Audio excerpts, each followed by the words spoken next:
నమస్కారం. Welcome to I dream. ధర్మ మార్గం కార్యక్రమానికి స్వాగతం. నేను మీ విజిత.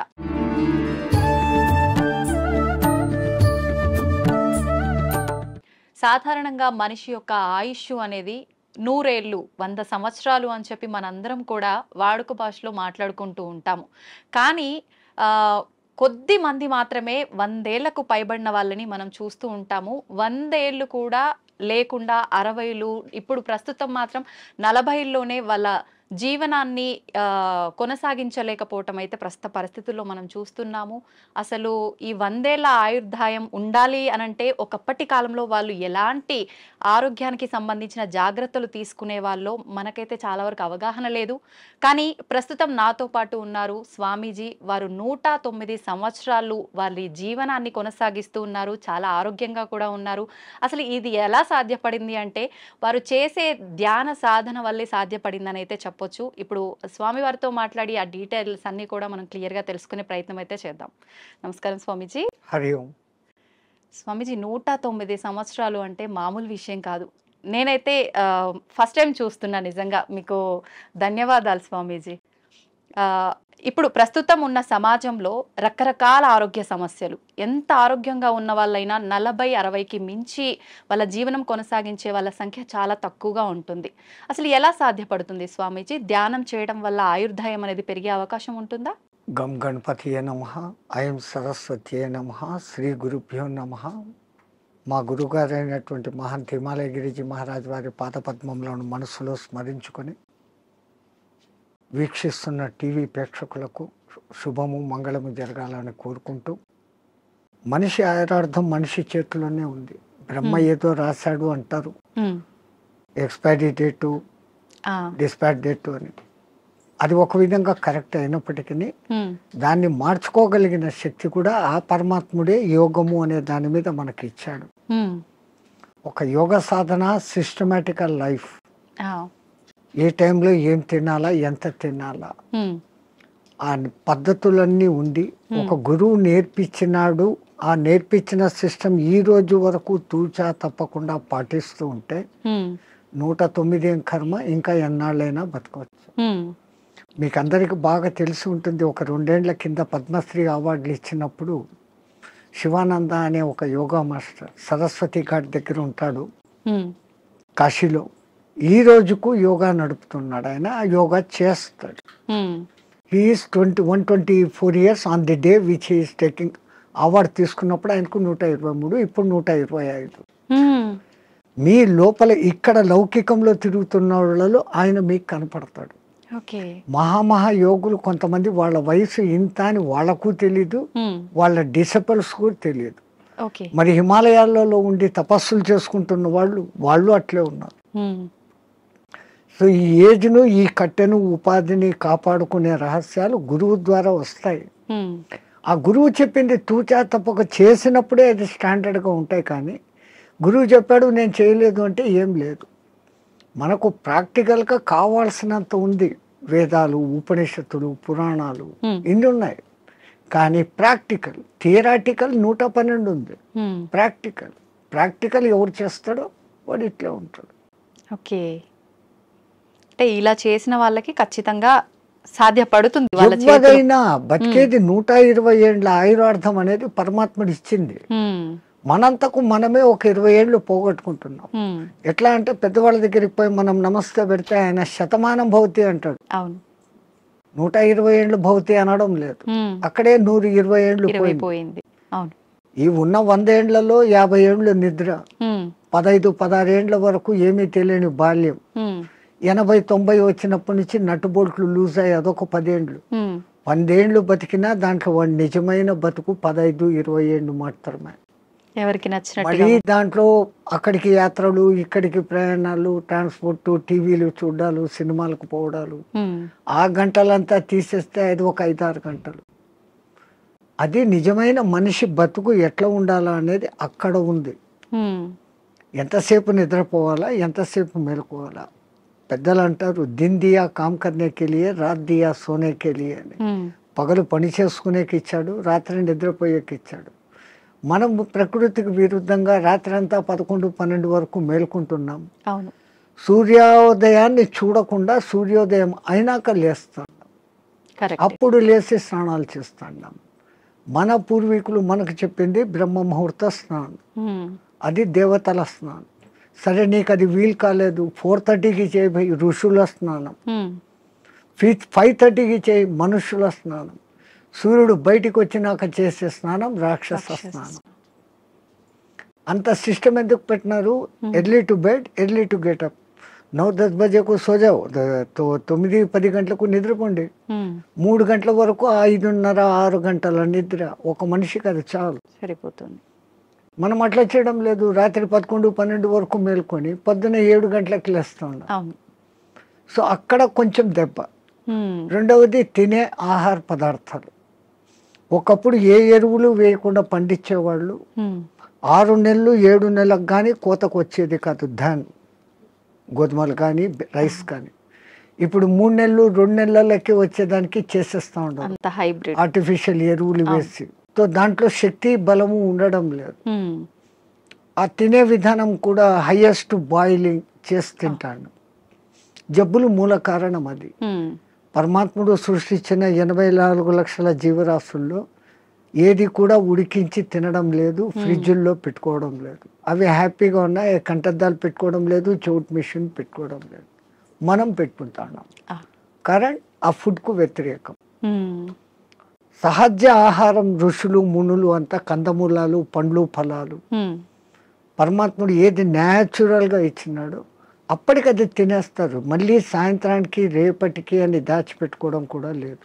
ఓకే, ఎప్పుడు తప్పుడే. ఒకసారి చెట్టు నుంచి కట్ అయితే 3.5 అవర్స్లో తాను తిన్నప్పుడు ఆ చెట్టుకు దానికి కనెక్టివిటీ పవర్ ఉంటుంది. ఆ ఫలము శక్తివంతంగా ఉంటుంది. దాన్ని మనం ఫ్రిడ్జ్లో పెట్టేసి స్టాక్ పెట్టుకొని ఎప్పుడెప్పుడో తింటాం. ఆ చెట్టు కనెక్టివిటీ ఆ పండులో నుంచి పోతుంది. పండు రుచి ఉంటుంది, శక్తి తగ్గిపోతుంది. అయితే స్వామీజీ, ఇప్పుడు మీలాంటి యోగులకే సాధ్యపడుతుందా? ఇప్పుడు మీరు చెప్పినట్టుగా ఇలాంటి ఆహార నియమాలు పాటించి ధ్యానం పైన ఫోకస్ చేస్తే నార్మల్ మనుషులకు కూడా సాధ్యపడుతుందంటారా? ఎవరికైనా అమ్మ, పరమాత్ముడు 24 గంటలు టైం ఇచ్చాడు. 23 గంటలు మీ నిద్ర, మీ లౌకిక వ్యవహారాలు అన్నీ చూసుకోండి, ఎంజాయ్ చేయండి. మనిషి జన్మ ఎత్తే ఆనందించాల. ఫ్రెండ్స్తో, రిలేటివ్స్తో సినిమాలు ఎంజాయ్ చేయండి. బట్ 1 అవర్ నాది అనుకోండి. ఈ 1 అవర్లో ఒక ½ అవర్ బాడీ ఫిట్నెస్ ఎక్సర్సైజులు, ఒక్క 40-30 మినిట్స్ నేను ఎవరు అన్న ప్రశ్న వేసుకొని మీలోకి మీరు ప్రయాణం. అది ఆత్మధ్యానం అంటాం మేము. ఓకే, బయటికి గమ్మని కూర్చొని ఉంటాం. దానికి ఇంకా ఎన్నో పద్ధతులు ఉన్నాయి. ఒక విగ్రహాన్ని ఊహించుకుంటూ ఆ విగ్రహ మంత్రమే చదువుతూ భ్రమర కీటక న్యాయం అయిపోవడం ఒక విధానం. ఏది లేది నిరాకారాన్ని చూడాలా అనుకున్నప్పుడు ఆ నిరాకారాన్ని జ్యోతిగా భావించి చూడడం ఒక విధానం. ఆ జ్యోతి నాలోనే వెలుగుతుంది అనుకొని ఆ జ్యోతి దర్శనం కోసం తప్పిస్తూ తపన చేయటం ఒకటి. ఓకే, ఇట్లా విధానాలు వేరే వేరేగా ఉన్నాయి. మన ఋషులు మనకు 100 మార్గాలు చూపించారు.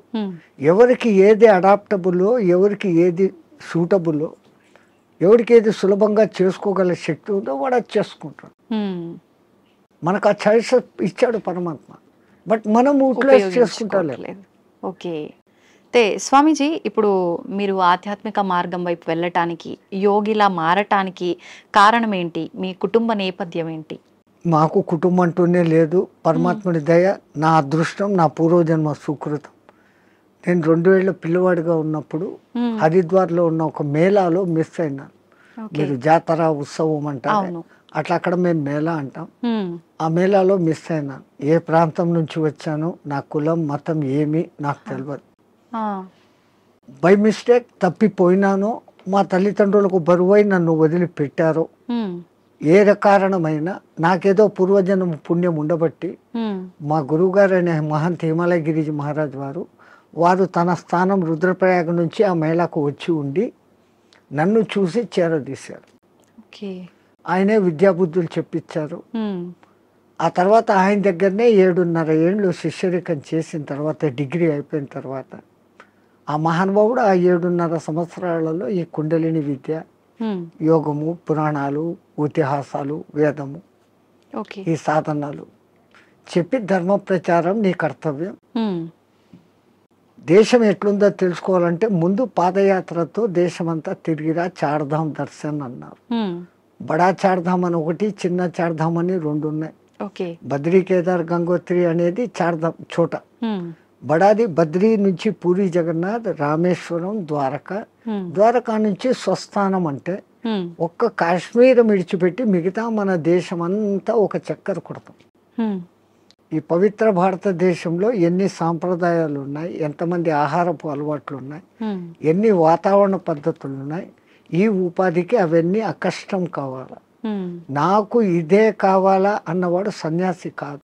ఓకే. నాకు అన్న మాట వచ్చిందంటే నేను నీ దగ్గర అన్నీ వదిలిపెట్టినానన్న మాటకు విరుద్ధం. ఉమ్, సర్వం న్యాసం, నీ దగ్గర నేను పెట్టేశాను, ఓకే. నీవు నేను తప్ప ఏమీ లేదు అనేది సన్యాసం. ఉమ్, మరి అటువంటిప్పుడు మళ్ళీ నాకు ఇది కావాలా, నాకు చపాతీలే కావాలా, ఉమ్, నాకు ఏసీ రూమే కావాలా, ఇవన్నీ విరుద్ధం. ఉమ్, సో ఈ విరుద్ధతకు ముందు ఈ శరీరాన్ని తయారు చేసేదానికి గురువులు ఆ సాధనలు నేర్పిస్తారు. ఉమ్, పంచాగ్ని విద్య అని, ఓకే. జల ఉపన్యాసం అని, ఇట్లాంటి కొన్ని ఉంటాయి. ఓకే. అవి నేర్పటం మూలంగా చలి, ఎండా, వానలకు ఈ శరీరం తట్టుకునే స్థితికి వస్తుంది. ఉమ్, అలాగే ఆహారం విషయంలో 11-12 రోజులు తినకుండా కూడా అదే శక్తిగా ఉండే సాధన కొన్ని మంత్రాల మూలంగా ఇన్నర్ శక్తిని పెంచుకునే. ఓకే. మన చుట్టూ ఉన్న శక్తినే మనం మన దాన్ని లోపల. పట్టుకోగలగడం. ఓకే. ఆ సాధనలు వాళ్ళు నేర్పిస్తున్నారు, దాన్ని చేసుకుంటూ పోతున్నాం. అట్లా అని తిండి లేకుండా ఉండాలా అని దాన్ని ప్రయోగించకూడదు. అత్యవసర పరిస్థితుల్లో. ఓకే. శక్తులు ఉన్నాయని అది దుర్మార్గానికో స్వ అవసరానికో వాడుకోకూడదు. అత్యవసర పరిస్థితి ఇంకోని రక్షణకు, అప్పుడు దాన్ని వాడుకోవచ్చు. ఉమ్, మనకు ఆహారం దొరకనప్పుడు అది చేయొచ్చు. ఓకే. అదొక ప్రదర్శనగా చేసినప్పుడు ఆ విద్య వాడి నుంచి పోతుంది. అంటే అది మీకు మీరుగానే చేసుకోవచ్చా స్వామీజీ? వేరే వాళ్ళ పైన కూడా మీరు అలా ఎవరికైనా చేయొచ్చు. ఇప్పుడు చాంద్రాయణ వ్రతము అని ఉంటుంది, అది అందరికీ తెలిసిందే. మొదట ఒక పౌర్ణమి రోజు మగలంతా ఉపవాసం ఉండనిచ్చి చంద్రోదయం అయిన తర్వాత బాగా 15 పిడికిళ్ళ రొట్టె ముక్కలు, దానికి అవసరమైన 2 రకాల సబ్జీ, దాల్, పెరుగు, నెయ్యి, బెల్లము అన్నీ పెడతారు. అసలు సామాన్యంగా ఒక మానవుడు అంత తినలేడు, అంత పెడతారు.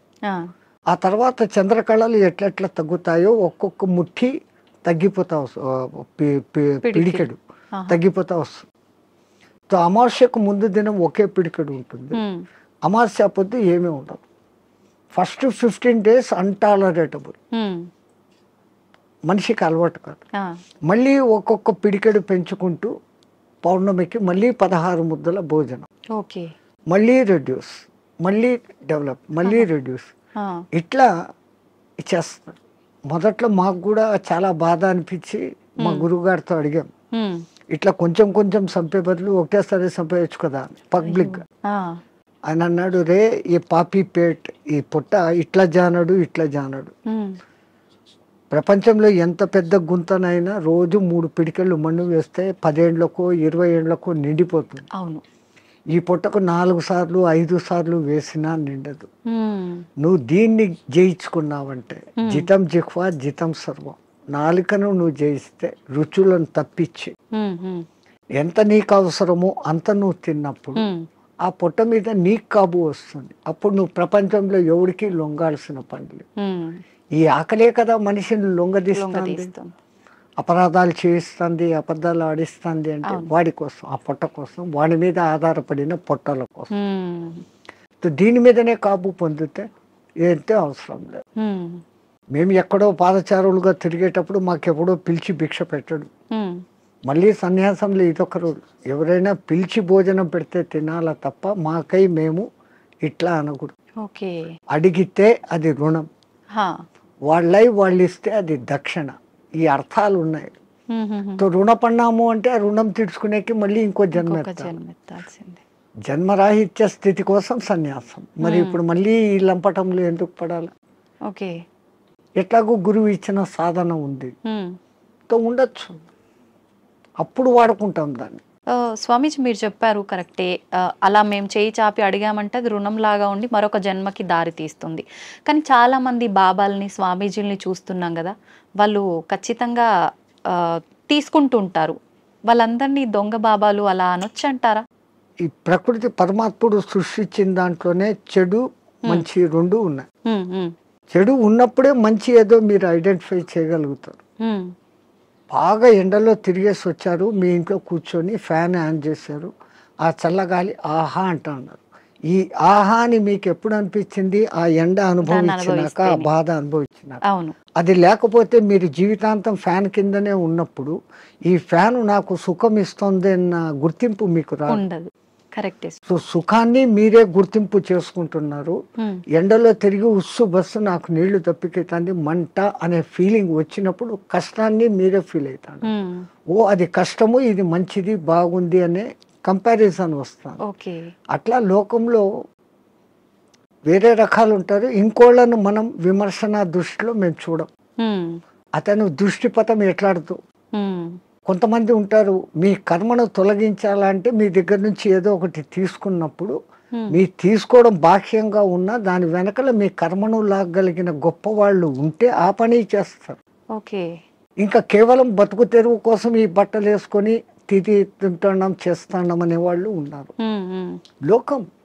కానీ నే మట్టుకు నా వరకు అసలు నేను అందరికీ చెప్పేస్తా, ఇంకోని నువ్వు విమర్శించకు, కంపేర్ చేసుకోకు. నీ కర్తవ్యం నువ్వు చేసుకుంటావు, నీ గురువు నీకేం చెప్పాడో అది చేసుకుంటావు.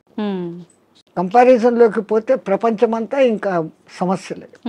స్వామీజీ, క్రియాకుండలి అంటుంటారు, ఇది ఒక విద్యనా? ఇది నేర్చుకోవటం వల్ల ఎటువంటి మార్పులు గమనించవచ్చు అంటారు? యోగం అంటేనే కలయిక. విడిపోయాం పరమాత్మ నుంచి, మళ్ళీ పరమాత్మతో కలవాలా అనుకోవడమే యోగం. ఆ ఒక్క యోగ సాధనకు మన పూర్వీకులు అనేకంగా క్రియాయోగం అని, కర్మయోగం అని, భక్తి యోగం అని, జ్ఞానయోగం అని, కుండలిని యోగం అని, హఠయోగం అని, క్రియాయోగం అని, నాదయోగం అని, స్వరయోగం అని. స్వరయోగం అంటే ముక్కుల ద్వారా గాలి ఎటుపోతుంది ఎటు వస్తుంది అని ఇన్ని రకాలు ఉన్నాయి. అది కూడా మనకు ఇవ్వబడిన చాయిసెస్. నీకు దేంట్లో నిష్ణాతత వరకు పోగలుగుతావు. ఇప్పుడు స్టడీస్లో తీసుకుంటే బిఏ అయినాక ఎంఏ, ఎంఏ అయినాక ఎంఫిల్, ఏమో అంతతో నువ్వు దాంట్లో పర్ఫెక్ట్. సో దీంట్లో కూడా ఫండమెంటల్స్ నుంచి ఆ స్థాయికి నువ్వు పోగలిగినప్పుడు యూ విల్ అచీవ్. ఎవరైనా కానీ అచీవ్ కావచ్చు. చాయిసెస్. అట్లాంటి దాంట్లో ఈ క్రియాయోగం అనేది ఒకప్పుడు వైదిక కాలంలో ఉండేది, మధ్యలో లుప్తం అయిపోయాయి. ఆ లుప్తమైపోయిన దానికి మనుషులకు తిరిగి అందించాలని దాని మూల పురుషుడైన మహావతార్ బాబా ఒక మహానుభావుడిని ఎన్నుకొని అతని మాధ్యమంగా చేసుకొని కొన్ని వేల గ్యాప్ మధ్యలో తర్వాత మళ్ళీ ఆయన ద్వారా ప్రచారంలోకి తీసుకొని వచ్చారు. ఆయన తీసుకొని వచ్చిన వాళ్ళలో క్రియాయోగం చేస్తే ఫలితం ఇట్లుంటుంది అని లోకానికి చూపించినోడు ఒక యోగి ఆత్మకథ రాసినాడు కదా పరమానంద. ఆయన డెడ్ బాడీ 15 రోజుల వరకు చెడలేదు. అది యోగి శక్తి. క్రియాయోగం చేస్తే క్రియాయోగం చేస్తే దాంట్లో చేయాల్సిన దాంట్లో కఠినతరమైన సాధన ఏమంటే ఖేచరీ ముద్ర. ఈ నాలుకను వెనకకు మడిచి చిన్న నాలుకను ఉండే దాని వెనకకు పెట్టి నాసికా రంధ్రాలను క్లోజ్ చేస్తూ సాధన చేసినప్పుడు ఆ చిన్న నాలుక బ్రహ్మ మన మైండ్లో నుంచి ఒక రసం ఊరి ఒక డ్రాప్ పడుతుంది. అది అన్నాహారాలకు నీటి దప్పికలను కానివ్వకుండా చేయటమే కాకుండా ఈశ్వరానుసంధాన శక్తిని కలగజేస్తుంది. బ్రహ్మరంధ్రం యాక్టివేట్ అయ్యేటట్టు చేస్తుంది. షట్చక్రాలు యాక్టివ్గా ఉండేదానికి కారణభూతమైంది. షట్చక్రాలు ఎప్పుడు యాక్టివ్గా ఉంటాయో ఆ షట్చక్రాలు నియంత్రిస్తున్న ఇన్నర్ ఆర్గాన్స్ అన్ని యాక్టివేట్. దేహం ఆరోగ్యంగా ఉంటుంది, మనసు ఆరోగ్యంగా ఉంటుంది, ఆత్మ ఆనంద స్థితిలో ఉంటుంది. ఈ సాధన చేయడానికి ఎంత కాలం పడుతుంది స్వామీజీ? చాలా కష్టంతో కూడుకున్నదే కదా. దాన్ని బలవంతంగా ఆ నాలుకను సాగదీస్తూ వెనకున్న నరాన్ని కట్ చేసి లోపలికి తోసుకుంటూ తిప్పలు పడేదానికే 3-4 ఏళ్ళు అవుతుంది. అది బలవంతంగా చేసింది. పూర్వజన్మ సుకృతం ఉన్నప్పుడు, ఆ గురు కటాక్షం ఉన్నప్పుడు అది సహజంగా వెనక్కి వెళ్ళిపోతుంది. అది ఎవరికి ప్రాప్తతో వాళ్ళకే. ప్రతి ఒక్కటి ఎవడు చేయాలంటే, మనమంతా ధీరుబాని అంబాయిలు కాలేమే. మన దేశంలోనే పుట్టాడు ఆయన, మన ఎదురుగానే పెరిగాడు, ఈ పొద్దు కోట్ల ఆస్తి. మనం లేదు. అవును. సో ఎవరికి ఏది ఉందో అదే అది. కానీ సాధన సిస్టమేటికల్గా చేస్తే ఎవరైనా అద్భుతమైన క్రియాయోగి కాగలరు. ఇప్పుడు మీరు కూడా ఈ విద్యను నేర్చుకున్నారు కదా స్వామీజీ, మీకు ఎంతకాలం మాకు నేర్పించింది మా గురువు గారు కుండలిని విద్య. కుండలిని విద్య. ఓకే. అదే నేను చెప్పాను ఇప్పుడు ఇన్ని యోగాలు ఉన్నాయని. దాంట్లో మా లైన్ కుండలిని యోగ సాధన. మీరు మీ గురువు గారి దగ్గర నేర్చుకున్నారు, మళ్ళీ మీరు మీకు శిష్యులు వాళ్ళకి సాధన నేర్పించడం ఇలాంటివి చేస్తుంటారా స్వామీజీ? ఎందుకంటే మొట్టమొదట నేను గురువు అనిపించుకోవడం నాకు ఇష్టం లేదు. ఓకే. ఎందుకని? అందరూ గురువులే. పత్రిజీ అంటారు, you are masters, I'm also master, you are gods, I'm also god అంటారు. సో అందరిలో అదే ఉన్నప్పుడు నేను ఏదో నేర్పిస్తాను అనే అహంకారం కాదు. నాకైతే తపన ఉంది, నేను బాగున్నాను, నాలాగా మీరు ఉండండి. కానీ ఆ చేసే ప్రాసెస్ అందరూ అట్లా చేయలేరు. ఆ క్రియలు ఉంటాయి, క్రియల తర్వాత 3 బంధాలు అనేవి ఉంటాయి, పూరక కుంభక రేచకాలు అనేది ఉంటాయి. ఇవన్నీ చెప్తున్నప్పుడు బాగా వింటారు, ప్రాక్టికల్ అది ఉండదు. థియరాటికల్ గా నేను వాళ్ళకి పూర్తి అర్థమయ్యేటట్టు చెప్తా వాళ్ళ భాషలో. బట్ చెప్పిన తర్వాత ఆ రోజు చాలా బాగుంది అంటారు, నెక్స్ట్ డే దాన్ని చెయ్యరు. వీళ్ళందరూ ఎట్లున్నారంటే ఈ కాలంలో, ఈ పొద్దు వినేయాలా రేపటికంతా నాకు వచ్చేయాలి, వింటే రాదు కదా. Practical, everything practical. ఓకే స్వామీజీ, మీరు ఇన్ని సంవత్సరాలుగా రకరకాల మార్పులు సమాజంలో కానీ మనుషుల్లో కానీ చూస్తూ వచ్చారు కదా, ప్రత్యేకించి చెప్పాలి అనంటే ఎక్కువగా మార్పు చెందిన విషయాలు ఏంటి? స్వాతంత్రం రాకముందే చాలా బాగుండిందమ్మ దేశం. ఇంత క్రూరత అనేది అప్పట్లేదు.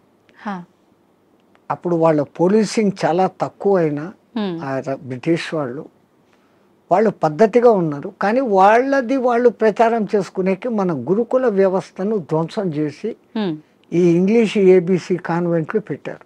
అవును. సో వాళ్ళ ప్లాన్ మన సంస్కృతిని ధ్వంసం చేస్తే మనం పోతాము.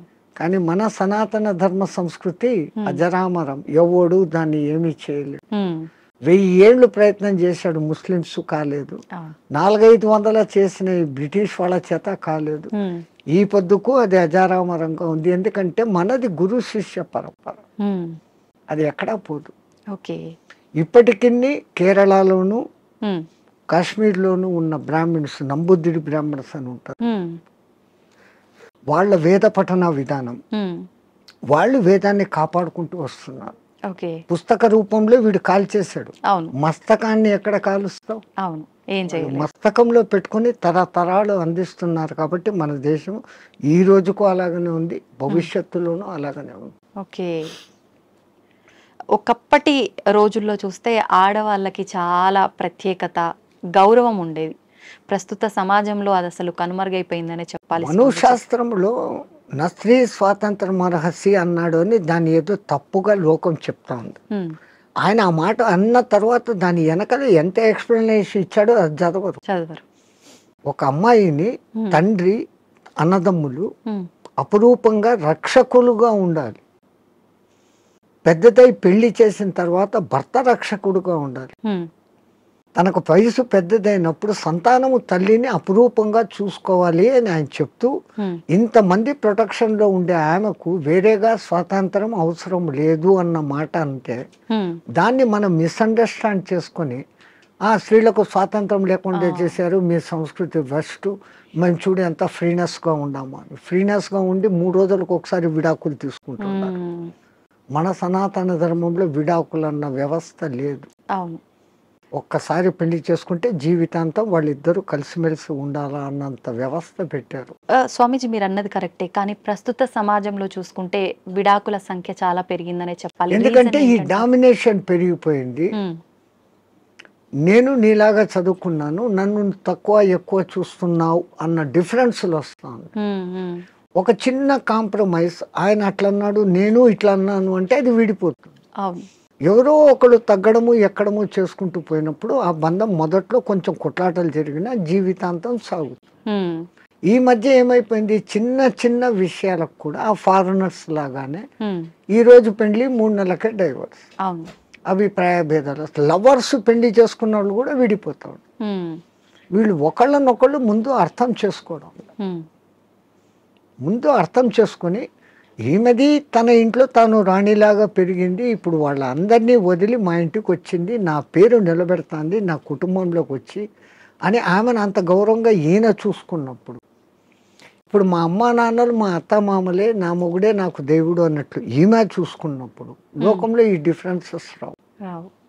తప్పు ఇటుందా అటుందా కాదు, వీళ్ళిద్దరి మధ్య సరి అయిన అవగాహన ఉందా లేదు. ఒక తల్లికి ఏం భయం ఉంటుంది, 20 ఏళ్ల వరకు పెంచుకున్న కొడుకు ఎక్కడ ఆమె కొంగులో కట్టేసి వెళ్ళిపోతుందో అనేది తల్లి బాధ. నేను మా వాళ్ళందరినీ ఇడిచిపెట్టి ఇక్కడికి వస్తే ఈమె పెత్తనం ఏంది, నా మొగుడుతో నాకు స్వేచ్ఛ లేదు అని ఈమె. కరెక్ట్ చెప్పారు స్వామిజీ. ఆ భావ ఈ విధంగా ఉన్నప్పుడు ఇట్లుంటుంది. మా అమ్మని విడిచిపెట్టేస్తాను, వీళ్ళే ఈ అత్తమామలే నా అమ్మ నాన్న అనుకున్న మెంటాలిటీలోకి ఈమె వచ్చినప్పుడు గొలాట లేదు. నా ఆడబిడ్డలు వేరే ఇంటికి ఇచ్చాను, ఆ పేరే ఆడబిడ్డ, ఈడబిడ్డ కాదు ఆడబిడ్డ అంటాడు. నా బిడ్డలు నాడిచ్చాను, అట్లాగనే కదా నాకు వచ్చింది, ఈ కొడలు ఇప్పుడు నా కూతురు అనుకుని చూసుకుంటూ వీళ్ళు ఉన్నప్పుడు ఎక్కడ కొట్లాట్లు, ఎక్కడ తేడాలు. అట్లా ఉన్న కుటుంబాలు కూడా ఉన్నాయి, ఎన్నో నేను చూశాను. చాలా మంది ఇండ్లకు నేను భిక్ష పోయినప్పుడు అమ్మ అమ్మ అని తిరుగుతుంటే ఆ అమ్మాయిని నేను వాళ్ళ కూతురు అనుకున్నాను, వచ్చినోడు వాళ్ళ అల్లుడు అనుకున్నాను, చూస్తే వీళ్ళ కొడుకు ఆమె కోడలు, అంత అన్యోన్యంగా ఉన్నా, ఎంత హ్యాపీ ఫీల్ అవుతా. అది ఎక్కడో ఒక్క కుటుంబంలో అత్తాకోడన్ల గలాటలు, డామినేషన్లు. ప్రపంచమంతా అట్లా లేదు, మన భారతదేశం అట్లా లేదు. ఎందుకంటే మనం పెంచిన పెంపుదల పిల్లల్లో ఆ ప్రవర్తన అట్లే ఉంది, మన సనాతన ధర్మం. అది చెప్పకపోవడంతో ఈ మధ్య ఈ డిఫరెన్స్. సమిష్టి కుటుంబంలో పెరిగిన పిల్లలు అద్భుతంగా ఉంటారు, ఎందుకంటే వాళ్ళకి అన్ని ఆప్యాయతలు, మా అత్త ససు అన్ని వరుసలు అక్కడ ఉంటాయి. పెళ్లికి ముందు నుంచే అత్త, మేనత్త, మేనమామ, మామ, అత్త, ఇవన్నీ వరుసలు ఉంటాయి. సో ఆ అఫెక్షన్ లో పెరిగిన వాడు ఎప్పుడు లవ్ డిస్ట్రిబ్యూట్ చేయాలని చూస్తాడే తప్ప ఈ ఇన్కన్వీనియన్స్ ఫీల్ కాడు, ఇన్సెక్యూరిటీ ఫీల్ కాడు. ఇప్పుడు సమాజం ఎట్లా ఉంది, పెళ్లి పొద్దు చేసుకుంటారు, వేరే కాపురం అంటారు. ఆ పుట్టిన పిల్లలను వీళ్ళిద్దరు ఉద్యోగాలకు వెళ్ళిపోతారు, ఆయానో లేకుండా అంటే ఇంకెక్కడో పెంచుతాడు. వాడు అఫెక్షన్ లేకుండా పెరగటంతో మనిషిలో క్రూయాలిటీ పెరుగుతా. ఇప్పుడు జరిగే ఈ అరాచకాలన్నిటికీ కారణం ఇదే అంటారా? నేను అదే, వాడు ఇన్సెక్యూరిటీగా పెరిగాడు, దురలవాట్లకు ఈజీగా పడిపోతాడు, డామినేషన్ వస్తుంది. ఇవన్నీ కారణం వానికి లవ్ అండ్ అఫెక్షన్ దొరక్కపోవడం. అసలు తల్లి మామూలుగా ప్రేమగా పాలు ఇవ్వడం లేదు. 6 నెలలు 1 సంవత్సరం ఆ తల్లి వెచ్చదనం అనుభవిస్తూ ఆ పాలు ఆ ముఖాన్ని చూస్తూ చేసిన వాడిలో ఉండే అఫెక్షన్, ఆ తల్లి నాన్న కన్నా అంట మాట్లాడిస్తూ ఉండే ఆ అఫెక్షన్ వాడి భవిష్యత్తులో ఇంకొన్ని హింసించాలా తిట్టాలనే భావన రాదు. అన్నింటికీ మూల కారణం ముందు తల్లి. ఆ బిడ్డను తల్లి అట్లా పెంచితే అన్నీ అట్లే ఉంటాయి. ఒక జిజియాబాయి శివాజీని తయారు చేసింది ఎంత అద్భుతంగా, ఒక రామకృష్ణ పరమహంస, ఎవరికైనా వీళ్ళ వెనకాల ఒక తల్లి ఉంది. ఆ తల్లి డైవర్షన్ ఇంత అద్భుతంగా. స్వామిజీ, ఇందాక మీరు అన్నారు బ్రాహ్మీ ముహూర్తంలో ఎవరు పాటించట్లేరు పాటించాల్సినవి అని చెప్పి. నిజంగా మన సనాతన ధర్మమే చాలా గొప్పది, అందులో బ్రాహ్మీ ముహూర్తం గురించి చాలా గొప్పగా చెప్పారు మీలాంటి పెద్దవాళ్ళు కూడా. ఎందుకు అంత గొప్పతనం బ్రాహ్మీ ముహూర్తానికి? ఫస్ట్ లేచినాక మలమూత్ర విసర్జన చేసేయాలి 3:30-4 o'clock. 15-20 minutes ఆ పని. వెళ్ళాక శుభ్రంగా స్నానం చేయాలి. బాహ్యంగా మనం ఎంత శుద్ధం చేసుకున్నా 1 గ్రాము ఇక్కడ 1 గ్రాము ఇక్కడ 1 గ్రాము ఇక్కడ 10 గ్రాములు మైనస్ ఉంటుంది. బట్ బాహ్య శుద్ధి, నేను స్నానం చేసినప్పుడు అంతర్శుద్ధి కూడా ఆటోమేటిక్ గా కలుగుతుంది. Now I am cure, I am pure అన్న భావన ఇక్కడ వచ్చినప్పుడు ఆ భావన ఇన్నర్ కు కూడా తగులుతుంది. ఆ బ్రహ్మముహూర్త టైంలో మీకు సౌండ్స్ ఎక్కడ ఉండవు, ప్రశాంతంగా ఉంటుంది. ఇంకా పక్షులు లేచి కిలకిలా రావాలు కూడా చేయవు. ప్రకృతి అంతా ప్రశాంతమైన తపస్థితిలో ఉన్న స్థితిలో ఉంటుంది. ఆ వైబ్రేషన్స్ హిమాలయాలలో జపాలు తపాలు చేసుకుంటున్న వాళ్ళ వైబ్రేషన్స్ అంతా ఆ గాలిలో కలిసి ఉంటాయి. ఓకే. దాంతో మనం కూడా కూర్చొని ఈ ప్యూరిఫై అయ్యి ఏదో ఒక సాధన గురువు చెప్పింది ఇదంతా ఏది లేదు. పత్రి చెప్పినట్లు శ్వాస మీద ధ్యాస, సంథింగ్ ఏది ఆలోచన లేకుండా కూర్చుంటే ఒక మనిషి ఒక దినంలో ఇప్పుడున్న పరిస్థితుల్లో ఇది అది అంటూ 60,000 ఆలోచనలు చేస్తాడు. సముద్రంలో అలలన్నా ఏ పొద్దున్నా అలసిపోయి గమ్మనైతాయేమో కానీ ఈ మనోతరంగాలు అలవడం లేదు. One after one. ఈవెన్ మీరు నిద్రపోయినా నిద్రలో 5 గంటల సేపు మనసే పనిచేసి కలలు చూపిస్తుంది. అవును. ఆ 1 గంట సౌండ్ స్లీప్. అది మన నిజమైన తత్వం. అక్కడ మనం ఆత్మతత్వంలో ఉన్నాం. బట్ ఆత్మతత్వంలో ఉన్నా మన సంగతి మనకు అప్పుడు తెలీదు. లేచిన తర్వాత I had a sound sleep అంటాను. సో ఈ సాధన ఉపాసనలు మన పెద్దవాళ్ళు నువ్వు మేలుకొని సుషుప్తి స్థితిలోకి పో అనేదానికి ఈ సాధనలు వ్యవహారాలు. ఓకే.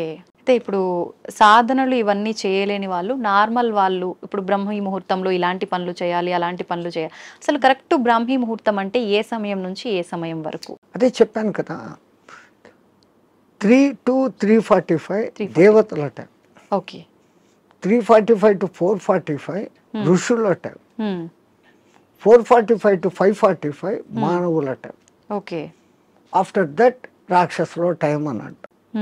ఇప్పుడు ప్రతి ఒక్కరూ రాక్షసుల టైంలోనే అన్ని స్నానాలు. సూర్యోదయం అప్పుడు ఆ అరుణ కిరణాలు అని వస్తాయి కదా, దాంట్లో ఎన్నో రకాల మనకు ఆరోగ్యాన్ని ఉత్తేజాన్ని కలిగించే వేవ్స్ ఉంటాయి.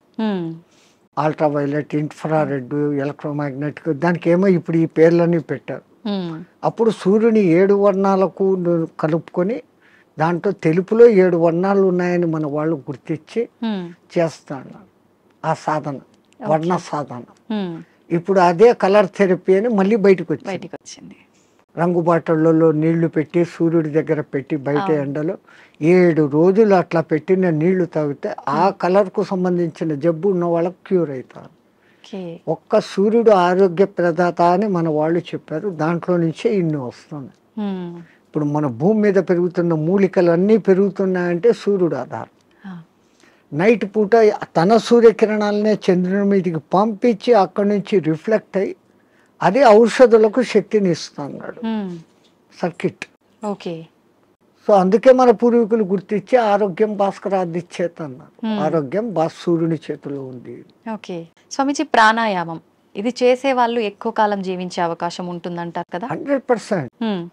పూర్వీకులు చెప్పిన లెక్క 21,600 రెస్పిరేషన్స్, 21,600 హంస జపం సాధారణంగా ఎవడో చేసేస్తాను ఇన్వాలంటరీ.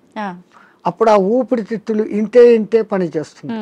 ఇట్లా తీసుకుంటున్నాం, ఇట్లా వదిలేస్తున్నాం. పరమాత్ముడు మనకు ఊపిరితిత్తులు ఇంత పని చేసేకి ఇచ్చాడు. దాంట్లో 10th కాదు కదా, 1% కూడా మనం చేయడం లేదు. తీసుకుంటున్నాం, వదులుతున్నాం. తీసుకున్న గాలిని యూటిలైజ్ చేసుకోవడం లేదు, ఉపయోగించుకోవడం. ఆ దానికి ప్రత్యేకంగా ఈ పూరక కుంభక రేచకాలు అనే ప్రాణాయామ వ్యవస్థ పెద్దవాళ్ళు పెట్టారు. ఓకే. సంపూర్ణంగా ఊపిరితిత్తులు నిండేంతగా దీర్ఘంగా శ్వాస తీసుకొని ముక్కులు మూసేస్తాం. ఓకే.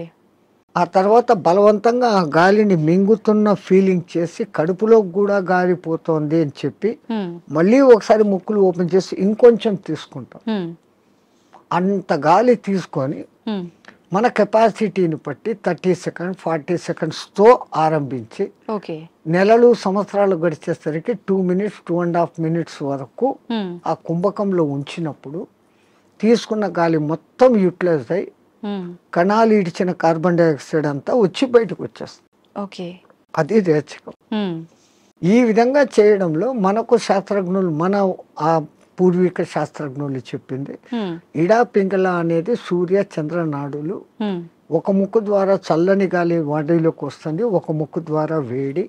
శరీరంలో శీతోష్ణాలు సమస్థితిలో ఉండి ఆ రెండింటిని నియంత్రించగలిగినప్పుడు వాయువు ఈ 2 ముక్కులలో కాకుండా మనకున్న 72,000 నాడులలో 11 నాడులు ముఖ్యం. కండ్లకు పోయేది, చెవులకు పోయేది, ముక్కులకు పోయేది. ఓకే. ఇవన్నీ కాకుండా ఈ 11 మళ్ళీ సుషుమ్న అనేది మూలాధార చక్రం నుంచి సహస్రారం వరకు కనెక్టివిటీ కలిగిన ఒకే ఒక్క నరం. ఓకే. మిగతాది కొన్ని చోట్ల వచ్చి కట్ అయిపోతాయి, ఎన్ని చోట్ల వచ్చి కట్ అయిపోతాయి. ఇది అఖండంగా మూలాధారం నుంచి అక్కడ దాకా వస్తుంది. ఓకే. దాని లోపలికి గాలి ప్రవేశం చేసినప్పుడు అక్కడ జరిగే సంచలనం మనిషికి దీర్ఘాయుష్. అసలు ఈ ప్రాణాయామం చేస్తేనే దీర్ఘాయుష్. కారణం మామూలు మనిషి ఒక నిమిషంలో 15 రెస్పిరేషన్లు తీసుకుంటే నేను నిమిషం సేపు గాలిని బంధించగలిగినాను అంటే నాకు 15 రెస్పిరేషన్లు సేవ్డ్ కదా. It is in my bank account. Okay. ఒక్క ప్రాణాయామంలో నేను 15 ఊపిర్లు మిగిలి పెట్టుకుంటే 1 గంట సేపు చేస్తే అంటే 60 నిమిషాలు ఇంటూ 15 900 వాయువులు. ఒక 10-11 దినాలు చేస్తే 9,000 21,000 వచ్చేదానికి ఒక 10 రోజులు 1 నిమిషం చేస్తే 10 దినాల తర్వాత నాకు 1 దినం ఆయుష్ పెరిగింది. It is in my hands. So అదే నేను 2 నిమిషాలు చేస్తే 5 రోజుల్లోనే నాకు 1 రోజు ఆయువు పెరిగింది. అది కారణం. ప్రాణాయామంలో అది రహస్యం. ఇంకా ఈ ప్రాణాయాన్ని ఇంకా బాగా డెవలప్ చేసుకొని ఇడా పింగళలో కాకుండా సుషుమ్నలోకి ప్రవేశం చేస్తూ ఎక్కిస్తూ ఆడిస్తూ ఉన్నప్పుడు ఏదో ఒక దినం మన అదృష్టము, ఆ గురు కటాక్షము, దైవానుగ్రహము ఉండి ఆ గాలి కుండలిని ప్రేరేపిస్తుంది. ఒక్కసారి కుండలిని ప్రేరణ చేసినాక ఈ ఆత్మతత్వం ఏం, సృష్టి రహస్యం ఏం, పరమాత్మ ఏం, నేను ఏం అన్న సంగతి వాడికే తెలిసిపోతుంది. ఇంకా అది బయటికి చెప్పుకునేందుకు కానీ ఆనంద స్థితిలోకి వాడు ఉంటాడు ఆ సాధకుడు. ఇది మామూలు వాళ్ళకి సాధ్యపడుతుందా స్వామీజీ? ఎవరికైనా, పశుపక్షాదులకు కూడా దేవుడు ఆ కుండలిని శక్తి ఇచ్చాడు. ఇప్పుడు మా ఫిజికల్ బాడీ తయారీలో మెదడు, చేతులు, కాళ్ళు, రెక్కలు, ఇంటర్నల్ ఆర్గాన్స్, గుండె, ఊపిరితిత్తులు అని మీకు ఫిజికల్గా ఎట్లా కనపడుతున్నాయో కనపడని అంగాలు, షట్చక్రాలు అనేటివి, నాడులు అనేటివి, అవి విశ్వశక్తి ప్రసారకాలు. నరాలలో రక్త ప్రసరణ, ఆక్సిడేషన్ ఇది జరుగుతుంది. మన వాళ్ళు ఈ 2 రకాలుగా చూశారు. అది వ్యవహారం. అక్కడ ఆ తేడాను గమనించి వాళ్ళు ఆ సాధనాలు చేశారు. మాకు కనపడదు, అది లేదు అనుకుని వాళ్ళ లోకం, ఈ లోకమే, ఈ జన్మే శాశ్వతం అనుకునేది వాళ్ళ సిద్ధాంతం. మనకు జన్మలు ఉన్నాయి అన్నది మన సిద్ధాంతం. ఇప్పుడు చాలా మంది ధ్యానం చేయాలనుకుంటారు, కానీ మనసుని నియంత్రించుకోలేకపోతుంటారు. ఏకాగ్రత లోపిస్తూ ఉంటుంది, రకరకాల ఆలోచనలు కదులుతూ ఉంటాయి. ఎలా నియంత్రించుకోగలుగుతారు స్వామీజీ? మనసుకు ఒక్క డ్యూటీ అప్పచెప్తే పాపం మనసు ఏం చేస్తుంది? గమ్మన ఉన్నప్పుడు 112 ఆలోచనలు చేస్తాను. ఇప్పుడు మీరు కుట్టు పని చేస్తారు, మిషన్ మీద కూర్చున్నారు, మీకు కుట్టు పని తెలుసు. ఇన్వాలంటరీగా మీరు ఆ బట్ట అక్కడ పెడతారు, ఎట్లా పొడి చేయాలో చేస్తారు, కాళ్ళు కదుపుతూ ఉంటారు, కుట్టు మిషన్ నడుస్తుంటుంది, కళ్ళతో చూస్తుంటారు, కుట్టు పోతుందా లేదా పోతుంది. ఇదంతా ఎట్లొచ్చింది? ఒక ప్రాక్టీస్, ఒక దినంలో రాదు. సో అక్కడ మీరు మనసంతా ఎక్కడ పెట్టారు? కుట్టు లైన్ గా పోతుందా లేదా అనేదాన్ని. ఇంకోటి ముగ్గులు వేస్తారు బయట, మీరు 5 చుక్కలు ఇట్లా పెట్టాలా, 3 ఇట్లా పెట్టాలా ప్లాన్. ఈ ఒక్క లైన్ తో అన్నిటినీ ఇట్ట తిప్పి ఇక్కడికి తీసుకుని వస్తారు. మీ ఆంధ్రాలో రథం ముగ్గు అని వేస్తారు, అన్ని చుక్కలను ఒక్క లైన్ తో కలుపుతారు.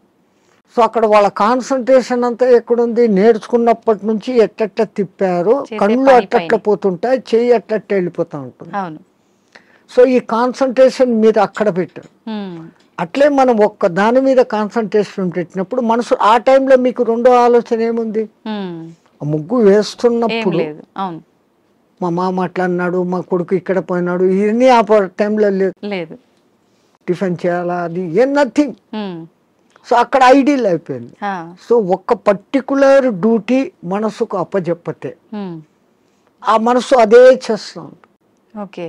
అందుకే మన పూర్వీకులు ఒక తమాషా ఎగ్జాంపుల్ చెప్తారు.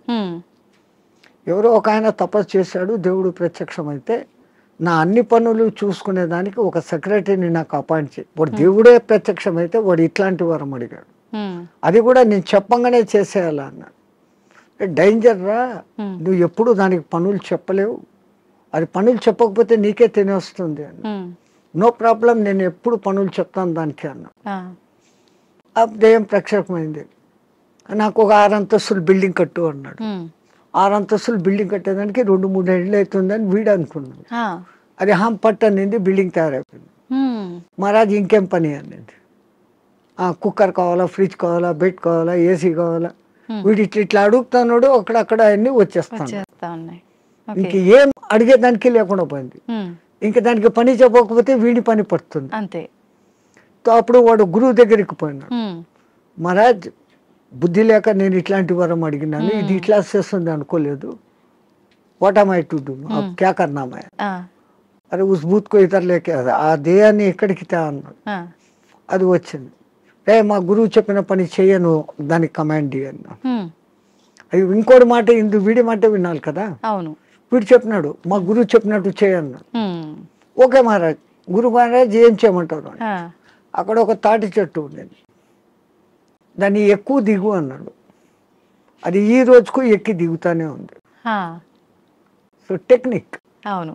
అట్లా ఇదే దృష్టి, మనం ధ్యాస, నేను చెట్టు ఎక్కుతున్నాను, ఈ చెట్టులోకి శ్వాస ఎక్కి దిగుతా ఉంది. దాన్ని అబ్జర్వ్ చేస్తూ ఉంటే మీ మనస్సుకు ఇప్పుడు ఇంకా అదే డ్యూటీ. అవును అవును. దానికి రెండో డ్యూటీ లేదు, ఆ దయ్యానికి రెండో డ్యూటీ, మనసుకు రెండో డ్యూటీ లేదు. ఈ ఎక్కి దిగడం గమనించడం, అదే ప్రాణాయామ ప్రక్రియలో కూడా. దాన్ని మంత్రంతో జోడించి చేస్తే ఇంకా శక్తివంతం. మన బాడీలోని కణకణము మంత్రబద్ధమైతూ ఒకానొక దినానికి ఈ మాంసపిండం మంత్రపిండం కాగలుగుతుంది. మంత్రంతో అనుసంధానం చేస్తే. మంత్రాలు చదవలేని వాళ్ళు ఉంటారు, మాకు మంత్రాలు ఇష్టం లేదు, మేము మతం కాదు అనేవాళ్ళు. మంత్రం ఎవరికి వాళ్ళు చెప్పుకోవాలా స్వామిజీ, ఉపదేశం తీసుకోవాలా గురువుల దగ్గర నుంచి? అందుకే గురువు అవసరం, గురు బినా విద్యా నహి అని. కొన్నాళ్ళు ఆయన దగ్గర శిష్యరికం చేసినప్పుడు వీడు దేనికి సూటబుల్, నేను ఇచ్చే విద్యను వీడు సద్వినియోగం చేస్తాడా, దుర్వినియోగం చేస్తాడా. అందుకే పాతకాలంలో కొన్నాళ్ళు నా దగ్గర సేవ చేయి అంటాడు. మన మెంటాలిటీ అర్థమవుతుంది. వాడు సిడ్ఫిరా అయితే గనక నేనేం నీ దగ్గర సేవ చేసేది, నాకు ఇంత పైసా ఉంది అంటాడు. ఆ వినయత ముందు మనిషిలో ఉండాలి. ఆయన దగ్గర ఈ పని చేస్తే నాకు మంచి జరుగుతుంది అనే విశ్వాసం ఉండాలి.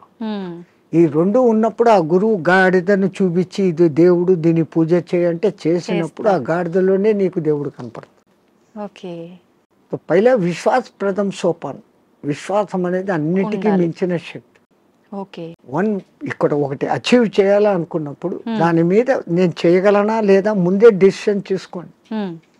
గురువు ఒక మంత్రం ఇచ్చాడు, ఈ అనుష్ఠానం ఇట్లా చేయాలా, రోజు లేచి ఈ అగ్ని తర్పణాలు చేయాలా, ఇవన్నీ నేను చేయగలనా లేదా అనుకున్నప్పుడు గురుదేవ ఇయ్యండి అనాలి.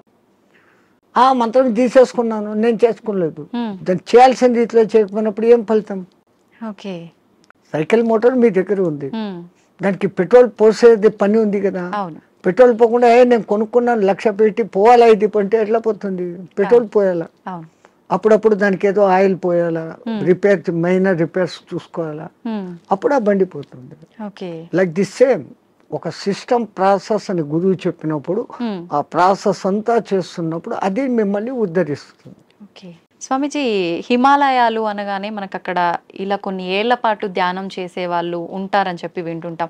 నిజంగా అలాంటి వాళ్ళు ఇప్పటికీ ఉన్నారంటారా? 100%. ఎంతో మంది. ఆ హిమాలయాలు అనే దానికి ముందు మా అనే అక్షరం పెట్టుకొని చదవండి. మహిమ ఆలయాలు.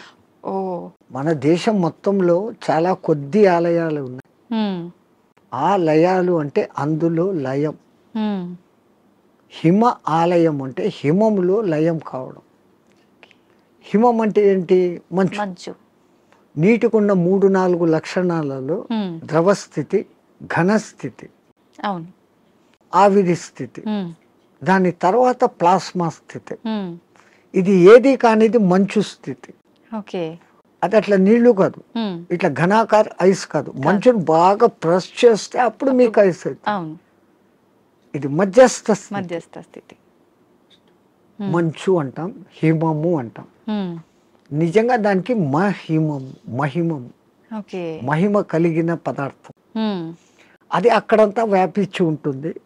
ఆ మంచి చల్లని వాతావరణము, కొన్ని రకాల ఔషధి మొక్కల నుంచి వచ్చే గాలి, మన పూర్వీకులు తపస్సు చేసిన వాళ్ళ యొక్క వైబ్రేషన్స్, దేవతలు కూడా అక్కడ తపస్సు చేశారు, గొప్ప గొప్ప ఋషులు తపస్సు చేశారు, ఇప్పుడు చేస్తున్న వాళ్ళు ఉన్నారు. వాళ్ళ యొక్క వైబ్రేషన్స్ ఆ ఏరియాలో ఉంటాయి కాబట్టి మనం తొందరగా దానికి అకష్టమవుతాం. అందుకని అవి ఎప్పటికీ హిమ ఆలయాలు అందులో లయం అయ్యేదానికి చూపిస్తూ ఉండే మార్గాలు. స్వామీజీ, వాళ్ళు అలా కొన్ని ఏళ్ల పాటు ధ్యానంలో ఉన్నప్పుడు ఆకలి దప్పికలు నిద్ర ఏమీ ఉండవు, అలా ధ్యానంలోనే ఉండిపోతారంటారు కదా, అలా ఉండడానికి అంటే వీళ్ళు ఎన్ని ఏళ్ల పాటు వాళ్ళు సాధనమ్మా. ఏది ఇప్పుడు నేను చెప్పాను, ఏది సాధించాలన్నా సాధన. మీ తెలుగులో సింపుల్ పద్యం, సాధనతో పనులు సమకూరు ధరలోన విశ్వదాభిరామ వినరు.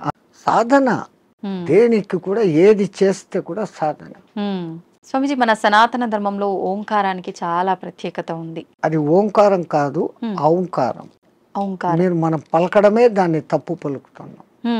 మనం మాట్లాడుతున్న ప్రతి మాటల్లో ఎక్కడో ఒక చోట అకారము, ఉకారము, మకారము ఉంటాయి. ఓకే. అకార ఉకార మకార అర్ధమాత్ర ఇది ఓంకార. అర్ధమాత్ర మకారం అన్నాడు, ప్లస్ ఆ. ఓకే. అర్ధమాత్ర అంటే ఔం అని ఉచ్చరించినప్పుడు అకారము ఉకారము రెండూ పలకబడి మూకారం దీర్ఘమవుతుంది. ఓకే. అకారం అన్నప్పుడు మీ స్థూల శరీరం, ఉకారం అన్నప్పుడు సూక్ష్మ శరీరం, మూకారం అన్నప్పుడు కారణ శరీరం. ఓకే. ఇంకో విధంగా చెప్పాలంటే అకారం అన్నప్పుడు జాగృత్ అవస్థ, ఉకారం అన్నప్పుడు నిద్రావస్థ, మూకారం అన్నప్పుడు సుషుప్తి అవస్థ. సుషుప్తిలో మనం ఆత్మస్థితిలో ఉన్నాం. మేలుకొని ఆత్మస్థితిలో ఉండేదానికి పరమాత్ముడు మనకి ఇచ్చిన అత్యంత గొప్పది, విశ్వమంతా వ్యాపించి ఉన్న శబ్దం ఏదైతే ఉందో అది ఔంకారం.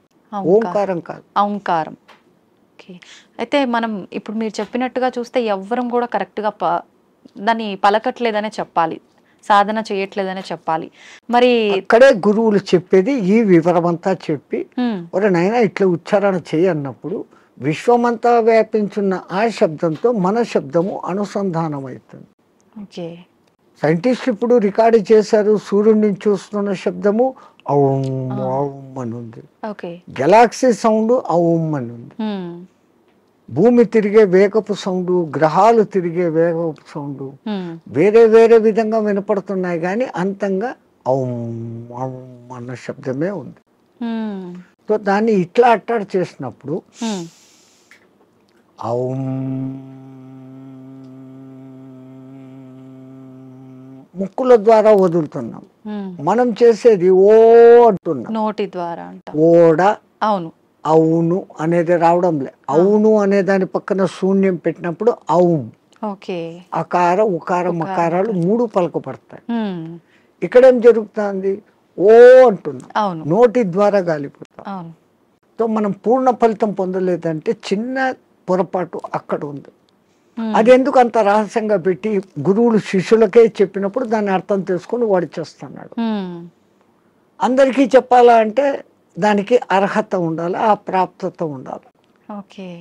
కానీ ఇప్పుడు అది కూడా మేము బహిరంగంగా అందరికీ చెప్తున్నారు. నాయనా మీరు చేసుకునే వాళ్ళు పూజలు చేసుకునేటప్పుడు ఇట్లా చేసుకోండి, సామూహికంగా అర్చేయండి. అది అలవాటు అయిపోయింది, రాదు.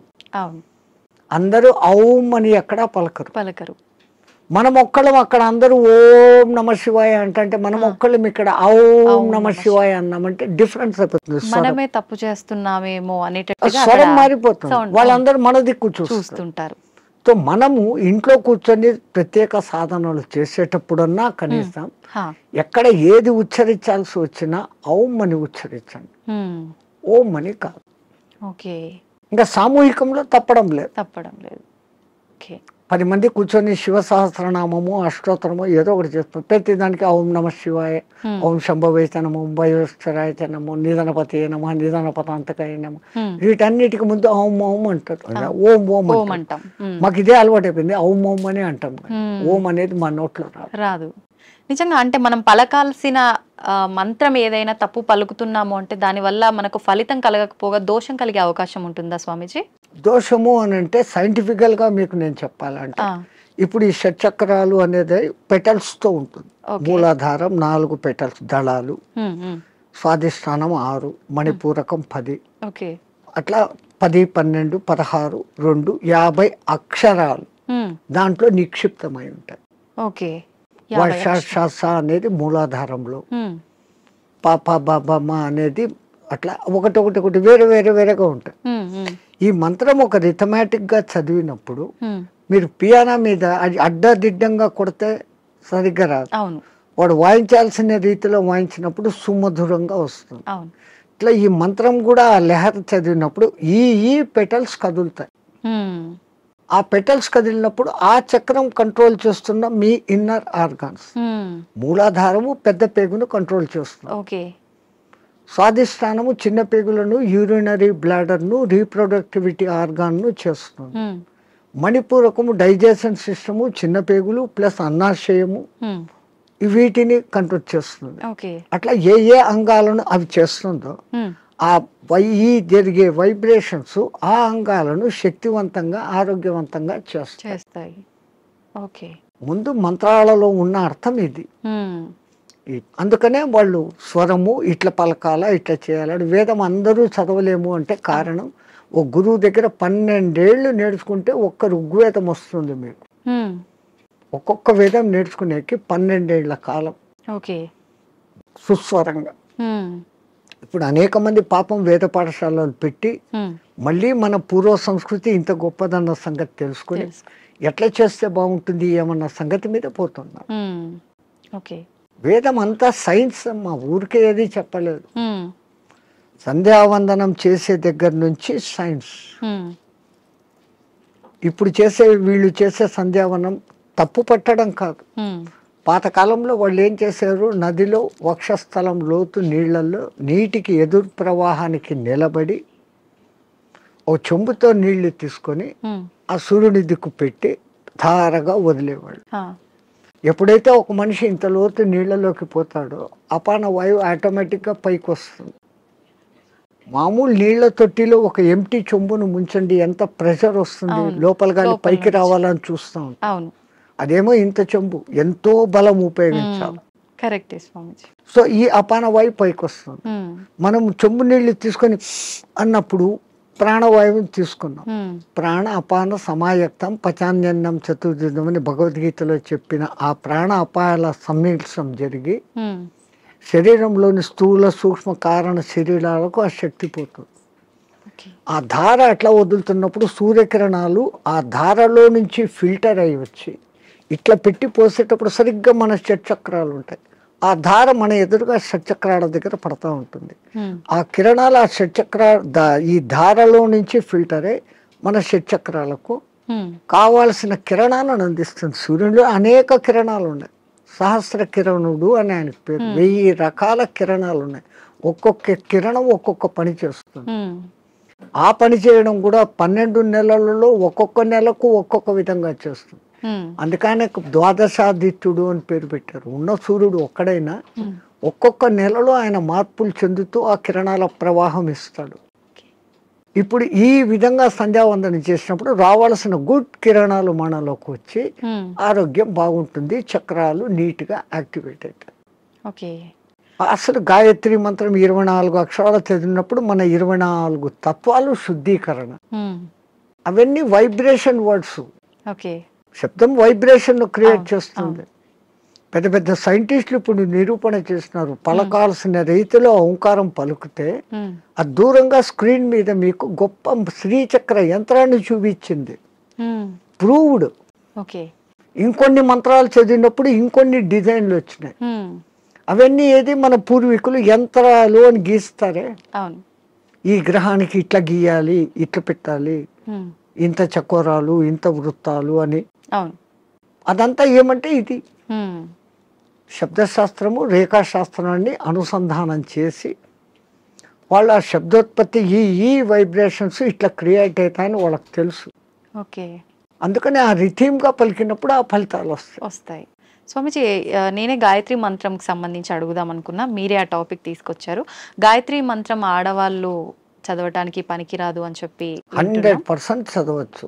ఉమ్, మంత్రము సూర్యుడిదైన అధిష్టాన దేవత అమ్మ గాయత్రి దేవి ఉమ్, 5 ముఖాలతో ఉన్న మహాతల్లి అని మనం చెప్పుకుంటాం. ఉమ్, అట్లాంటప్పుడు స్త్రీ చదవకూడదని ఎక్కడుంది? ఇదే విషయమై పండిత శ్రీరామ శర్మ అనే మహానుభావుడు, ఉమ్, ఆయన ఉత్తరప్రదేశ్లో ఉండేవాడు. 24 ఏళ్ళు సంవత్సరానికి 24 లక్షల గాయత్రిని చేస్తూ ఉపాసన చేస్తే ఉమ్, ఆయనకు ఆ తల్లి తాను ఉన్న ప్రదేశం, విశ్వామిత్రుడు తపస్సు చేసుకున్న ప్రదేశాన్ని చూపిస్తే ఉమ్, అక్కడ పోయి ఈ అఖండ జ్యోతిని పెట్టి నిత్యము గాయత్రి యజ్ఞాలు చేస్తూ ఉమ్, ఆడవాళ్లకు యజ్ఞోపవీతాలు వేస్తూ గాయత్రి ఉపదేశం చేసేవాడు. ఓకే. అప్పుడు కొంతమంది ఉత్తరప్రదేశ్ బ్రాహ్మణ్స్ ఉమ్, ఆయన మీద కోర్టులో కేసేసినారు. నువ్వు వేదాన్ని భ్రష్టు పట్టిస్తున్నావు, మా సదాచారాన్ని భ్రష్టు పట్టిస్తున్నావు, వేదాలు గాయత్రి మంత్రం చదవకూడదు. ఓకే. ఆయన కోర్టులో ఒకటే మాట అన్నాడు, ఉమ్, అయ్యా మీరు వేదాలు ఉపనిషత్తులు అన్నీ చదివారంటారు కదా, ఉమ్, ఎక్కడైనా ఒక్క శ్లోకము స్త్రీకి గాయత్రి ఉపదేశం చేయకూడదు అని రాసి ఉంటే, ఉమ్, పలానా ఋషి చెప్పాడు, పలానా దేవత చెప్పాడు అనే కోటింగ్ ఒక్కటి ఉంటే ఉమ్, నాకు ఇవ్వండి, నా బ్రాహ్మణత్వాన్ని, నా సంస్థను మూసేస్తా, ఉమ్, నా బ్రాహ్మణత్వాన్ని వదులుకొని జనేవి తీసేస్తాను అన్నాడు. ఉమ్, వీళ్ళు 3 నెలలు తల కింద కాళ్ళు పైన పెట్టి ఎతికారు, ఆ, లేదు. ఓకే. ఎందుకు స్త్రీకి లేదు అన్నారంటే ఆమెకు కుటుంబ బాధ్యతలు ఎక్కువ, ఉమ్, ఈ మాసికంలో వాళ్ళకు ఈ పీరియడ్ కొంచెం ఇబ్బందికరంగా ఉంటుంది. అవును. అప్పుడు ఆ అనుష్ఠానం ప్రకారం కనీసం న్యాయంగా గాయత్రి చేయాలంటే 24 ముద్రలు వేస్తూ, ఉమ్, ఒక్కొక్క ముద్ర వేస్తూ ఒక్కొక్కసారి గాయత్రి 24 అక్షర గాయత్రిలన్నా చేయాలి. ఓకే. మళ్ళీ దాంట్లో 3 రకాలు ఉన్నాయి. ఉమ్, ఒక్క గాయత్రి త్రిపద ఆ, 8 అక్షరాలతో ఉండాలి. ఓకే. అది అనుష్ఠుప్ ఛందస్సు అని ఇంకోటి ఉంది 32 అక్షరాలు, అది 4 పాదాలు ఉంటుంది, ఉమ్, ఉమ్, అది కూడా 8వ అక్షరాలుగానే వస్తుంది. ఉమ్, అదంతా ఒక రహస్యం. ఓకే. మళ్ళా నవార్ణవ గాయత్రి అని ఒకటి ఉంది, ఉమ్, అది చేయాలంటే అమ్మవారి నవార్ణవం అనే పూజలు ఎట్లా చేస్తామో దాంట్లో 9 ఔంకారాలు వస్తాయి. ఓకే. అవి ఎట్ట పట్టాలా, ఏది చేయకూడదు, అది బహిర్గతం చేయని విద్య. ఓకే. గాయత్రి అంటేనే రహస్యం అంటారు. అవును. కానీ ఆ మహానుభావుడు అది అందరికీ అర్హత కలిగించాడు, కుల మత భేదం లేదు. ఎందుకంటే అది మంత్రం సూర్య మంత్రం. ఉమ్, ఆ పండిత శ్రీరామ శర్మకు కుడి భుజంగా ఉన్నవారే రామకృష్ణ మహానుభావుడు, ఉమ్, ఆయన కూడా ఇదే చేశాడు. ఓకే. ఆ గాయత్రి దీని మూలంగా ఆ మహానుభావుడు అంత శక్తిమంతుడే, పండిత శ్రీరామ శర్మకు తగిన శిష్యుడు అని పేరు తెచ్చుకున్నాడు. ఉమ్, ఆ మహానుభావుడే చేరదీసి బాగా దగ్గరుండి చేసిన వాడే మీకు ఇప్పుడు బాగా ప్రసిద్ధుడైన మారెళ్ళ రవిశాస్త్రి. ఓ, ఆ పరంపర అట్లా వస్తుంది. ఉమ్, అదంతా పండిత శ్రీరామ శర్మ దయ. ఓకే. స్వామి, దైవాన్ని నమ్మటం వల్ల, పుణ్యక్షేత్రాలకు తిరగటం వల్ల మనశ్శాంతి అనేది లభిస్తుందంటారా? 100%. అసలు మీరు పోవడమే ఆ ఇంటెన్షన్. ఉమ్, కాశీకి పోతే నాకేదో పుణ్యం వస్తుంది, ఆడ ఏదో వదిలిపెట్టేస్తానే సెంటెన్స్ కాదు అది. ఉమ్, కాశీలో 12 జ్యోతిర్లింగాలలో విశ్వనాథుడు అక్కడ ఉన్నాడు, విశ్వానికి ఆయన నాథుడు. హా, ఆ క్షేత్రానికి పోయి ఆయన నామస్మరణ కొంచెం సేపు నేను చేయటం మూలంగా నాకు ప్రశాంతత దొరుకుతుంది అని ఫస్ట్ మీలో విశ్వాసం కలిగినప్పుడు ఉమ్, అక్కడున్న అన్నపూర్ణ అనుగ్రహము కలుగుతుంది. ఉమ్, ఆ బేడి ఆంజనేయ స్వామి కరుణ, గణేష్ పండ మహారాజ్ది అందరిది దొరుకుతుంది. ఉమ్, అందుకే ప్రతి ఒక్క రుచిముని అక్కడ స్థాపించిన లింగాలు ఉన్నాయి. 3000కు పైన గుళ్ళు ఉన్నాయి కాశీలో. శివునికి ఇష్టమైన ప్రాంతం అది. ఉమ్, భూమి అంతా మునిగిపోయినా కానీ త్రిశూలం పైన నిలబెట్టి ఉంటాడు అని చెప్పబడిన ప్రసిద్ధ క్షేత్రం ఓకే. కాశీ. కాశీ అంటూ కాశీకి పోకుండా చచ్చిపోయినా ఉమ్, కాశీకి పోయినంత పుణ్యం కలిగే క్షేత్రం అదొకటే. ఉమ్, మిగతా క్షేత్రాలకు పోతానని ముక్కుబడి పెట్టుకొని పోకుండా పోతే ఏదో ప్రమాదము, ఉమ్, వానికి శిక్ష ఉంది. అవును. కాశీ విషయంలో అలా లేదు. ఉమ్, అంతటి గొప్ప అక్కడికి వచ్చింది అంటే ఒకటి ప్రజల విశ్వాసము, అక్కడ తపస్సులు చేసిన వాళ్ళ యొక్క శక్తి హా, ధార పోయడం అనేది ఆ ప్రాంతానికి ఆ ప్రసిద్ధత వస్తుంది. ఓకే. భూమి అంతా ఒకటే అయినప్పటికీ అవును. సులభమైన ఉదాహరణ, ఇప్పుడు ఎండాకాలం కాదు, మామూలు చిన్న ఎండ ఉన్నప్పుడు ఉమ్, ఒక భూతద్దం తీసుకొని వచ్చి పేపర్ మీద పెడితే అది కాలుతా ఉంది. ఆ భూతద్దం నుంచి కిరణాలు కాన్సన్ట్రేషన్. అవును. అట్లా విశ్వశక్తి కాన్సన్ట్రేషన్ ప్రదేశాలు కొన్ని. అవి పుణ్యక్షేత్రాలు, తీర్థక్షేత్రాలు, ఓకే. తీర్థయాత్రలు. తీర్థం అంటే నీళ్లు. నీళ్ళు. ఆ నీళ్లు ఎన్నో కొండల నుంచి ఆ ఖనిజాలను రాసుకొని దానిలో తీసుకొని చెట్ల వేర్ల ద్వారా ఆయా మూలికల శక్తిని తీసుకొని అవి రావటంతో ఆ నీళ్లు తాగితే శుభం. ఆ నీళ్లలో స్నానం చేస్తే స్కిన్ డిసీజెస్ పోతాయి. ఓకే. సో అది నీళ్ళ శక్తి, తీర్థయాత్రలు, పుణ్యక్షేత్రాలు అని పెట్టారు. స్వామి, ఇందాక మీరు స్టార్టింగ్లో అన్నారు కదా, చాలా మంది అంటుంటారు కాశీకి వెళ్ళినప్పుడు మనం ఏదో ఒకటి నచ్చింది వదిలిపెట్టి రావాలి అని చెప్పి చాలా మంది నమ్ముతుంటారు. అసలు నిజంగా ఎవరికి నచ్చిన దాన్ని వాళ్ళు వదిలేసి రావాలా? అసలు వదిలేయాల్సిన ఏంటి? అవును, నేను ఇట్లే చెప్తే ఒక ఆయన నాతో అన్నాడు, అవును స్వామి మీరు చెప్పినట్లే ఖచ్చితంగా వదిలిపెడతాను. మా నానమ్మ మా ఇంట్లో ఉంది, ఆమెను తీసుకెళ్తా కాశీకి, ఆమెను వదిలేస్తాను అన్నాడు. అది కాదు, మనకు అత్యంత ఇష్టము ప్రేమ కలిగిన పదార్థము తినేది కావచ్చు, మనం 24 గంటలు దాన్ని చూసి ఆనందించే వస్తువు, కానీ దాన్ని అక్కడ వదిలేసి ఇంకా దాన్ని తలుచుకోకుండా ఉండగలమంటే మన మనస్సు మీద మనం నియంత్రణ సాధించడం. మైసూర్ పాకు మీరు అక్కడ వదిలి వచ్చారమ్మా, మీకు బాగా ఇష్టం. ఇక్కడికి వచ్చిన 10వ రోజు 12వ రోజు ఎవడో పార్టీ పెట్టాడు, ఆడ మైసూర్ పాకు చూడంగానే ఈ కళ్ళు మీకు ఆర్డర్ ఇస్తుంది, ముక్కు ఆ మైసూర్ పాకను పట్టేస్తుంది, నాలుక నీళ్లు ఉడతాయి. నేను కాశీలో వదిన నోర్మోయ్ నేను తినాను అంటే మీ మీద మీకు మెల్లగా కమాండ్ వచ్చింది, కనీసం ఆ భయంతోనన్నా. అట్లా కాశీలో వదలడం మూలంగా మీలో ఆత్మస్థైర్యత అనేది పెరుగుతుంది. అది బ్యాక్ రీజన్. కానీ ఏదో ఒక రీజన్, చాలా మంది రకరకాలుగా అనుకున్నా కూడా దాన్ని అయితే నమ్ముతూ వస్తున్నారు ఇప్పటికీ. వెనకల కారణం ఇది అని మీకు తెలుసుకోవడం. అవును, అక్కడ మీకు ఆత్మస్థిరత, ధైర్యము అనేది పెరుగుతుంది. Self confidence, I can able to do this without that. అది లేకుండా నేను ఉండలేను అన్న వాళ్ళు, అది లేకుండా ఎదురుగా కనపడుతూ కూడా అది లేకుండా ఉండగలిగిన స్థితి అంటే మీలో ఎంతటి స్టెబిలిటీ వచ్చినట్లు. అది ఆత్మస్థైర్యం. మన పూర్వీకులు ఏది చేసినా అంత ఆలోచనతో. నీలో ఆత్మశక్తి పెరగాలంటే నీకు అత్యంతగా ఇష్టమైంది అక్కడ వదలాలి. ఎందుకంటే ఆ కాలంలో కాశీయాత్ర జీవితంలో ఒక్కసారి. అవును, ఆ 1000 కిలోమీటర్లు నడిచిపోయి మళ్ళీ వెనక్కి వస్తాడు. కాటికి పోయినవాడు కాశీ, అదేమో సామెత ఉంది మీ దాంట్లో, కాశీకి పోయినవాడు కాటికి పోయినవాడు ఒకటి అని. మళ్ళీ తిరిగి రారు అని చెప్పి. ఆ కాలం అట్లుంది, అడవులలో పోవాలి, దారిలో జంతువులు, వాతావరణం మారిపోవచ్చు. అవును, ఇన్నిటినీ తట్టుకొని అక్కడికి పోయి మళ్ళీ రాగలిగినాడంటే వాడు దేవునిగా పూజించేవాడు. రెండవది, వాడు వచ్చేటప్పటికి అక్కడ కాశీలో నేను పలానా వదిలేసి వచ్చాను మోనుకున్నాను అన్నప్పుడు వాళ్ళలో ఇక్కడ ఆత్మశక్తి పెరిగి వాడు ఇక్కడ ఎవరికి ఏ మంచి మాట చెప్పినా అది జరిగిపోతుంది, వాక్ శుద్ధి వస్తుంది. So when you develop your confidence you can able to do anything. So to develop your confidence అక్కడ పోయినాక ఒకటి వదిలిన వాళ్ళు బెనిఫిట్ పొందుతారు.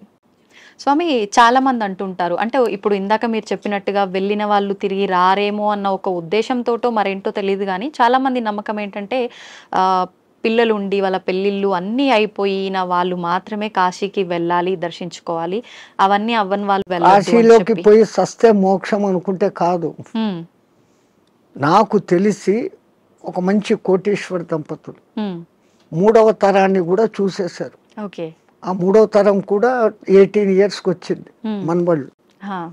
ఇంకా ఇంత అనుభవించిన కాశీలో పోయి చచ్చిపోతాం, వయసు కూడా అయిపోయింది, 80 ఏళ్ళు వచ్చినాయి. ఇద్దరు లవ్ మ్యారేజ్, ఇద్దరికి 80 ఏళ్ళు భార్యాభర్తకి.